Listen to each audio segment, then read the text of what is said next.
최근 고소득층과 저소득층의 소득 격차가 통계 작성 이후 가장 큰 폭으로 벌어지면서 양극화가 심화하고 있는 것으로 나타났습니다.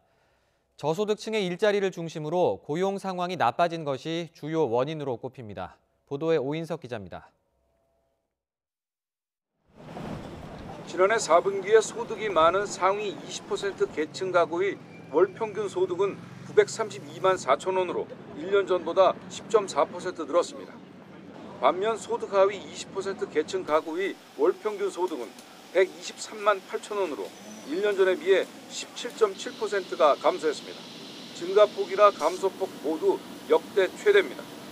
특히 소득 하위 20% 계층 가구의 근로소득은 무려 36.8%나 감소했습니다. 또 소득 하위 20에서 40% 계층의 소득은 4.8% 줄어든 반면 소득 상위 20에서 40% 계층은 반대로 4.8%가 늘었습니다. 소득의 양극화가 심화되면서 소득 분배 지표도 역대 최악으로 나타났습니다. 소득 상위 20% 가구원 1명이 누리는 소득을 하위 20% 가구원 1명이 누리는 소득으로 나눈 5분위 배율이 지난해 4분기 5.47로 집계됐습니다. 지난 2003년 관련 통계 작성 이후 격차가 가장 컸습니다. 통계청은 취업자 감소 등 고용 부진을 저소득층 소득 악화의 주된 원인으로 꼽고 있습니다.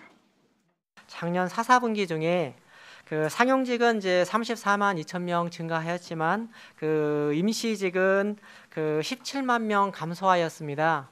그래서 좀 취약한 일자리, 그러니까 한 개 일자리를 중심으로 해서 고용 시장이 악화된 것이 큰 요인으로 이렇게 생각하고 있습니다.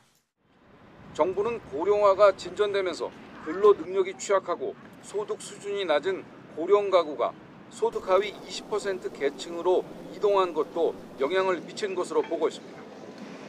전문가들은 소득 분배 악화를 해결하기 위해서는 안정적인 일자리를 만들어내는 게 무엇보다 중요하다고 지적합니다. 짧은 시간 동안 일하는 단기 근로 계약이 많이 늘고 있다고 하는 점에 주목해서 보다 더 안정적이면서 높은 소득의 일자리를 민간 부문 중심으로 늘리기 위한 노력이 필요할 것으로 보이고요.